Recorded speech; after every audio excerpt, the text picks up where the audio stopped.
Assalamualaikum warahmatullahi wabarakatuh. Perkenalkan, nama saya Salsa Duyana Mediani dengan NPM 201063117011 dari kelas 3F. Pada video kali ini, saya akan menjelaskan atau memaparkan mengenai materi UAS pada mata kuliah Jaringan Komputer dengan dosen pengampu Bapak Arif Solihuddin.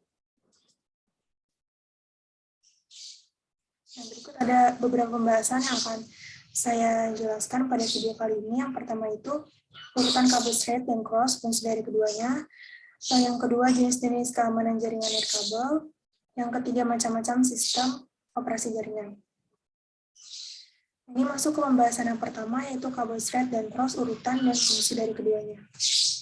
Nah, apa sih yang dimaksud dengan kabel straight? Kabel straight adalah kabelan yang berfungsi untuk menghubungkan dua device atau perangkat yang berbeda. Kabel ini memiliki cara pemasangan yang sama antara ujung satu dengan ujung yang lainnya. Nah, atau dalam pengertian lain itu, kabel lurus atau straight cable adalah sistem pengkabelan antara ujung satu dengan ujung yang lainnya adalah sama. Nah, kabel-kabel lurus digunakan untuk menghubungkan antara workstation atau klien dengan hub atau switch. Nah, untuk membuat kabel straight ini dalam jaringan komputer harus memilih urutan kabel yang sama antara ujung kabel satu dengan ujung kabel lainnya. Sehingga jika terdapat standar untuk urutan kabel yang digunakan, maka untuk dapat membuat kabel straight itu harus menyamakan urutan antar ujungnya. Nah, lalu di sini ada urutan kabel straight. Kabel jenis straight memiliki urutan yang sama di setiap ujung kabelnya. Nah, seperti gambaran di sini, itu urutannya ada putih orange, putih hijau, biru, putih biru, hijau, putih coklat, dan coklat. Lalu di sini ada fungsi kabel straight. Nah, fungsinya itu kabel straight ini berfungsi untuk menghubungkan dua perangkat yang memiliki fungsi dan peran yang berbeda. Kabel ini memiliki memang kabel yang paling sering digunakan dalam jaringan komputer. Nah, di sini ada beberapa contoh penggunaan kabel straight, yaitu yang pertama untuk menghubungkan komputer dengan switch, menghubungkan switch dengan router, menghubungkan hub dengan router, menghubungkan modem dengan router, dan menghubungkan modem dengan komputer. Lalu ada lanjut ke kabel cross. Nah, apa sih yang dimaksud dengan kabel cross? Nah, kabel cross atau kabel crossover itu adalah kabel yang memiliki susunan berbeda antara ujung satu dengan ujung dua. Dan fungsi dari kabel cross ini digunakan untuk menghubungkan dua device yang sama. Nah, biasanya kabel ini tuh digunakan untuk membangun jaringan komputer. Membangun jaringan komputer dengan kabel ini memiliki kelebihan tersendiri. Jaringan kabel bisa menyuplai kebutuhan jaringan hingga ke pelosok yang belum memiliki sarana IP atau access point untuk menunjang jaringan wireless. Nah, membangun jaringan dengan kabel UTP dan kabel urutan cross maupun straight juga lebih murah dibanding wireless. Lalu di sini ada urutan kabel crossover. Nah, di kabel crossover ada ujung kabel 1 dan ujung kabel 2. Pada ujung kabel 1 ini, urutan pertama itu ada putih orange, putih hijau, biru, hijau, putih coklat, dan coklat. Sedangkan untuk ujung kabel yang kedua, urutan pertama itu ada putih hijau, putih orange, biru, orange, putih coklat, dan coklat. Lalu fungsi kabel crossover. Nah, untuk fungsi kabel crossover ini memiliki fungsi berbeda tentunya dengan kabel straight.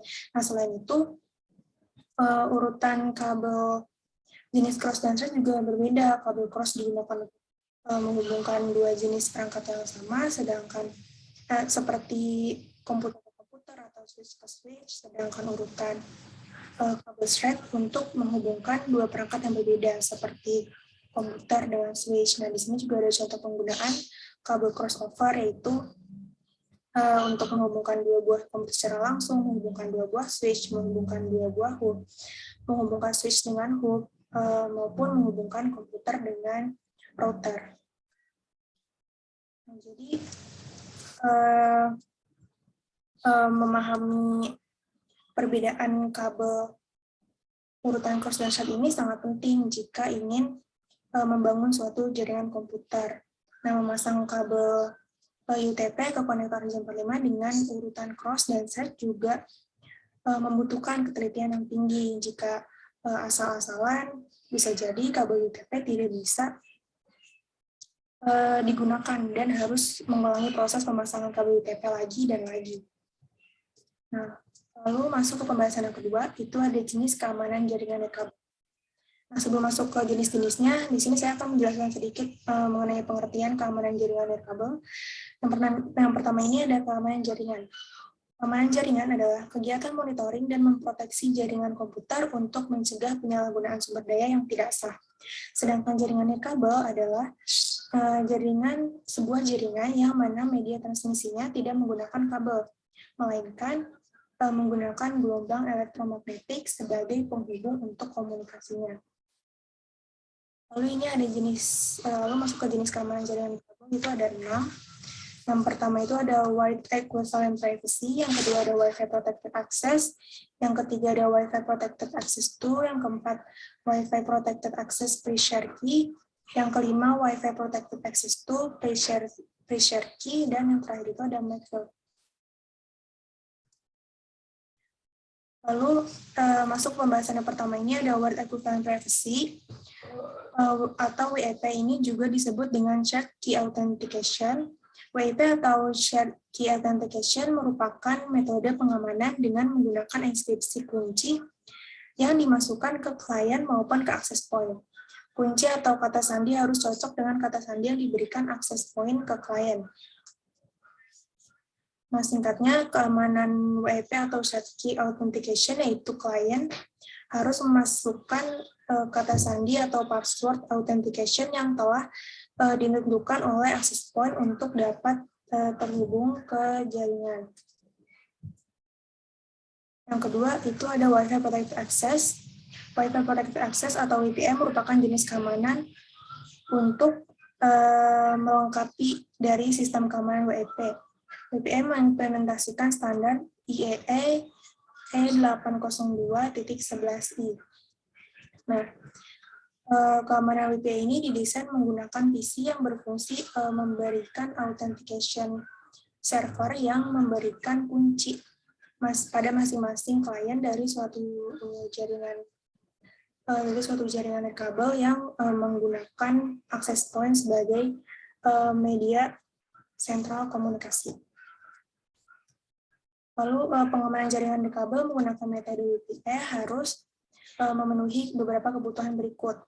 Yang pertama ada server. Server yaitu komputer yang dituju oleh access point yang akan memberikan autentikasi kepada klien, perangkat lunak yang bisa digunakan antara lain FreeRADIUS atau Remote Authentication Dial-in User Protocol, OpenRADIUS, dan lain-lain. Yang kedua ada port. Nomor port yang digunakan adalah 1812, lalu share secret. Share secret adalah kunci yang akan dibagikan ke komputer klien secara transparan. Nah, jadi keamanan WPA ini pada smartphone Android dapat menginskripsi password Wi-Fi sehingga tidak mudah melihat password Wi-Fi yang tersimpan. Nah, pada WPA ini juga memiliki kelebihan dan kelemahan. Untuk kelebihannya itu, WPA meningkatkan inskripsi data dengan teknik Temporal Key Integrity atau TKIP dengan menggunakan inskripsi RC4. Untuk kelemahannya tersendiri itu pada WPA ini yaitu proses inskripsi atau deskripsi yang lebih lama dan overhead lebih besar. Jadi proses transmisi data menjadi lebih lambat dibandingkan metode keamanan WPA. Nah, lanjut. Nah, ada Wi-Fi Protected Access 2 atau WPA 2. WPA itu adalah protokol keamanan jaringan nirkabel pengganti WPA. WPA itu menggunakan algoritma AES dan CCMP atau Counter Shipper with blockchaining message authentication code protocol sebagai pengganti TKIP. Oleh karena itu, WPA2 ini menjadi protokol paling aman dibandingkan WIP dan WPA. Nah, untuk yang kedua ini ada Wi-Fi Protected Access Pre-Share Key atau WPA-PSK adalah pengamanan jaringan nirkabel terproteksi melalui password. Nah, Pre-Share Key itu metode autentifikasi klien dengan password hingga 133 karakter melalui teknik enkripsi WPA menggunakan enkripsi TKIP. Lalu yang kelima, Wi-Fi Protected Access to Pre-Share Key atau WPA-PSK. Yaitu Wi-Fi Protected Access to Pre-Share Key WPA2 atau PSK adalah sistem keamanan jaringan kabel atau wireless yang terbaru, yang lebih baik dari WIP dan WPA-PSK. Nah, WPA2 atau WPA-PSK menggunakan dua jenis description, yaitu Advanced Encryption Standard atau AES dan Temporal Key Integrity Protocol atau TKIP. TKIP mempunyai banyak kelemahan, oleh karena itu lebih baik menggunakan AES dengan syarat router dan WiFi adapter Anda support WPA dan WPA2. Dan yang terakhir ini ada MAC filter. MAC address filtering adalah metode filtering untuk membatasi akses dari MAC address. Nah, semua perangkat jaringan mempunyai alamat MAC address. Cara kerja MAC filtering itu yaitu access point atau router menseleksi komputer atau perangkat mana saja yang dapat terhubung ke jaringan. Jadi, tidak semua perangkat dapat terhubung ke jaringan Wi-Fi tersebut. Lalu masuk ke pembahasan yang terakhir, yaitu macam-macam sistem operasi jaringan. Yang pertama ada Windows. Nah, Windows ini adalah salah satu sistem operasi jaringan yang banyak dipakai oleh semua orang di seluruh dunia. Nah, Windows adalah pengembangan dari MS-DOS. Selain itu, Windows termasuk dalam kategori sistem operasi jaringan berbasis grafis. Nah, dalam perjalanannya ini, Windows hadir dengan berbagai macam versi. Untuk saat ini, versi yang paling banyak dipakai itu meliputi Windows Vista, Windows XP, Windows 7, Windows 8, dan Windows 10. Lalu yang kedua ini Linux. Nah, sistem operasi jaringan berikutnya yang dipakai adalah Linux. Sama halnya dengan Windows, Linux juga termasuk dalam kategori sistem operasi jaringan berbasis grafis. Linux adalah perkembangan dari Unix sekaligus gabungan dari Minix. Sistem jaringan ini diminati karena memiliki ketahanan terhadap malware. Dan selain itu, Linux juga terbilang stabil dalam kurun waktu yang lama. Nah, lanjut yang ketiga itu ada Mac. Nah, mendengar kata Mac ini pasti langsung mengaitkan dengan produk Apple, dan ya memang benar. Mac adalah sistem operasi jaringan yang khusus dibuat untuk rangkaian produk dari Apple komputer. Nah, Mac tersendiri merupakan singkatan dari Macintosh Operating System. Mac juga masuk dalam jajaran sistem operasi jaringan berbasis grafis. Selain itu, terkenal stabil dan mampu melawan serangan malware. Mac juga mampu melakukan berbagai perintah dalam waktu yang bersamaan. Nah, yang keempat ini ada IBM. Nah, selain Windows, terdapat satu lagi sistem operasi jaringan yang menggantikan keberadaan DOS. Sistem operasi tersebut itu adalah IBM ini. Nah, pada awalnya sistem operasi ini dibuat lewat kerjasama antara Microsoft dan IBM. Hingga pada akhirnya resmi hanya dipegang oleh IBM.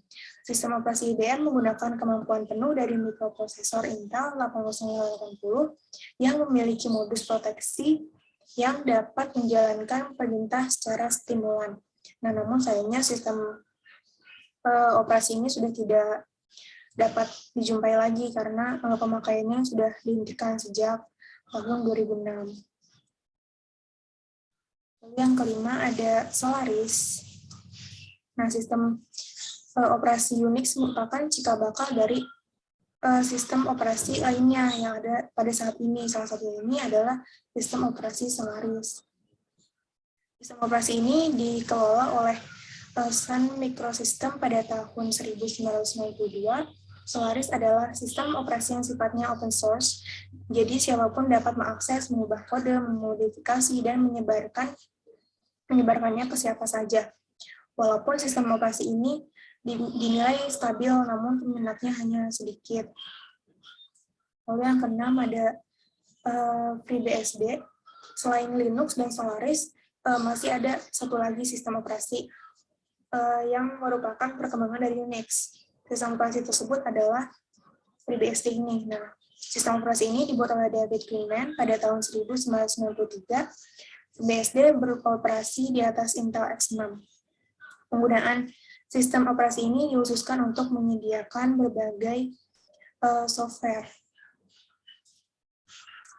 Lalu yang terakhir ini ada Novell NetWare. Nah, sesuai dengan namanya, sistem operasi ini dibuat oleh Novell. Sistem operasi ini juga banyak dipakai pada tahun 1990-an. Nah, Novell NetWare menggunakan protokol Xerox XNS dan banyak ditemukan pada komputer IBM. Dulunya, Novell NetWare cukup populer dengan sebutan NOS. Dasar kerja dari NOS sendiri adalah file sharing yang memakai layanan modul file dan pencarian lokasi fisik yang dilakukan di server. Selain itu, NOS juga fokus pada pembagian disk, space, dan printer. Nah, mungkin cukup sekian video yang kali ini dapat saya sampaikan. Semoga materi yang saya sampaikan bisa tersampaikan dengan jelas dan tentunya semoga bermanfaat. Kurang lebihnya mohon maaf. Wassalamualaikum warahmatullahi wabarakatuh.